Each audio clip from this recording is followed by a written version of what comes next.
Vous avez certainement remarqué la floraison des galets des rois dans les présentoirs des pâtisseries. Vous savez, ce gâteau avec de la frangipane, une fève qu'il faut chercher et qu'on consomme à l'occasion de l'épiphanie. Ce qu'il faut savoir, c'est que en amont, cette fête, c'est une fête païenne. Et les Grecs et les Romains utilisaient la fève pour désigner le magistrat ou le maître de cérémonie des Saturnales. Mais l'Église, qui a longtemps combattu cette coutume païenne, s'est résignée à se l'attribuer et a trouvé judicieux de prendre une symbolique dans la recherche de la fève. C'est comme les rois mages qui cherchaient l'enfant Jésus, qui cherchaient le Messie quand ils ont su qu'il allait naître. On reviendra sur la notion de Mashiach dans le judaïsme qui est à la base de cette notion-là. Donc, quand les trois rois mages, nous dit l'évangile selon saint Matthieu, les trois rois mages, Balthazar, Gaspard et Melchior, ont appris que le Messie était né, ils ont suivi une étoile qui les a menés jusqu'à son berceau, à Bethléem, et lui ont présenté des cadeaux somptueux qui symbolisent son messianisme et qui sont l'or, qui est le symbole de la royauté, la myrrhe, le symbole de sa souffrance, de la crucifixion et de la passion du Christ qui va venir, et le symbole de la divinité qui est l'encens. Vous savez, pour les chrétiens et pour les musulmans, Jésus de Nazareth est le Messie. D'ailleurs, dans le Coran, c'est cousu de fil blanc que Jésus est le Messie. Dans plusieurs versets du Coran, il est qualifié ainsi. Sauf que les musulmans rejettent la notion de la consubstantialité du Père et du Fils. On rejette le fait que Jésus-Christ a une nature divine. D'ailleurs, même au sein des églises, au sein des chrétiens, il y a eu tout un pile-poule, pour reprendre ce terme que j'aime bien, ce terme yiddish qu'adorent les kabbalistes. Il y a eu toute une joute féroce, ardue, très âpre entre les églises sur la nature de Jésus-Christ. Est-ce qu'il est Dieu? Est-ce qu'il n'est pas Dieu? Et c'est au IVe siècle, lors du premier concile œcuménique chrétien, le concile de Nicée. Après, ça a été confirmé par le concile de Constantinople. On a tranché cette histoire de la nature christologique. Est-ce que, donc, par exemple, il y avait le monophysisme qui disait que Jésus-Christ a une nature complètement divine. Il est complètement Dieu. L'arianisme, il considérait qu'il était Dieu, mais qu'il a une nature divine subordonnée à celle de Dieu. Et il y avait par exemple le nestorianisme qui considérait que Jésus-Christ a une nature divine et une autre humaine. Mais là où les juifs, là où les chrétiens et les musulmans se rejoignent, c'est le fait que tous les deux croient en la parousie, c'est-à-dire le retour de Jésus-Christ après sa crucifixion. Pour revenir à la crucifixion de Jésus-Christ, vous savez, pendant des siècles, les Juifs ont été considérés comme un peuple déicide, c'est-à-dire le peuple qui a crucifié le Christ. Et ça a nourri des vagues d'antisémitisme, ça a nourri des pogroms à travers le monde. Et ce n'est qu'aux années 60, lors du Concile Vatican II, que l'Église a renié catégoriquement le fait que les Juifs sont responsables de la crucifixion de Jésus. Et ce qu'il faut savoir, c'est que les Juifs, chas v'shalom, ne sont pas responsables de la crucifixion de Jésus. Vous savez, le meurtre dans le judaïsme, c'est plus qu'un péché, c'est quelque chose qui vaut le karet, l'excommunication, le fait de ne plus faire partie d'un Israël. Il y a ce qu'on appelle le kiddush Hashem, la sanctification du nom de Dieu, et qui punit.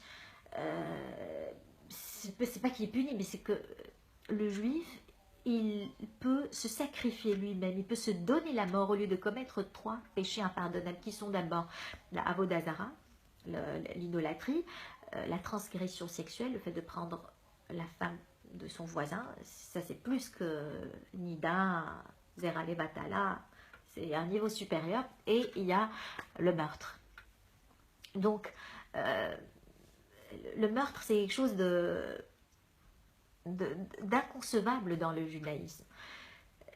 C'est vrai que les Juifs n'ont pas crucifié Jésus-Christ, néanmoins ils ne croient pas que Jésus-Christ est le Mashiach.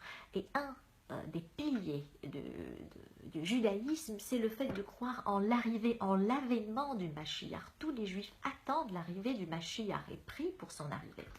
Le Rambam nous dit, vous savez, Anima amin be'emuna shelema be'viyat ha-Mashiach ve'afal pe she'it machmeach im kol ze echakelo be'kol yom she'avo. Je crois en ma profonde émouna, en l'arrivée du Mashiach, et même s'il tarde à venir, je l'attendrai tous les jours. Vous savez, Mashiach vient du verbe en hébreu limshoar, c'est-à-dire oindre. Que le Mashiach va être oint avec une onction sainte. Il doit être un descendant paternel de David Ameler. Il doit être un gaon, un tzaddik, un grand érudit de la Torah.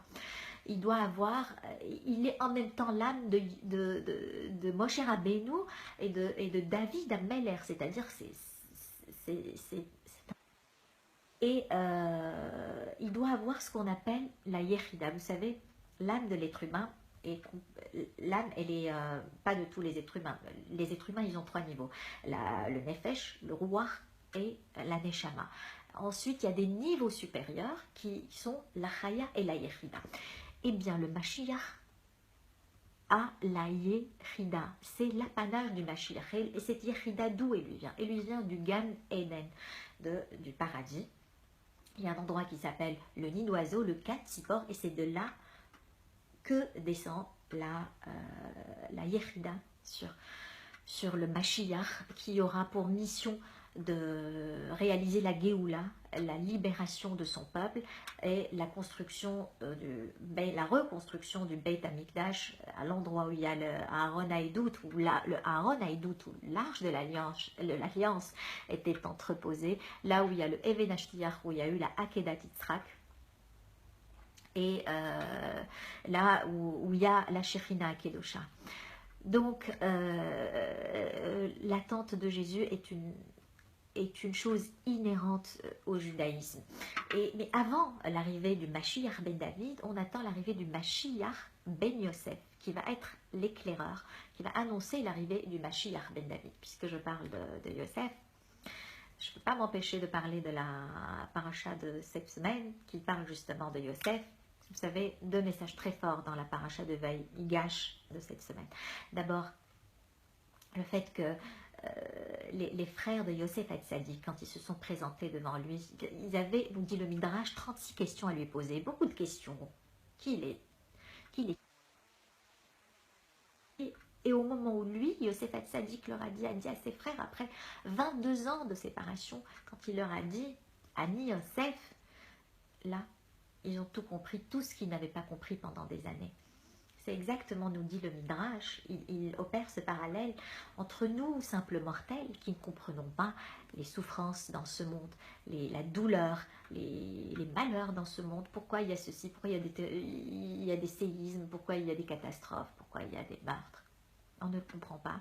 Et c'est quand Kadosh Baruch Hu va se présenter devant nous et nous dira « Ani Hashem », c'est là où nous allons comprendre pourquoi il y a tant de souffrances dans le monde et c'est là où nous aurons les réponses à toutes les questions qui nous tracassent.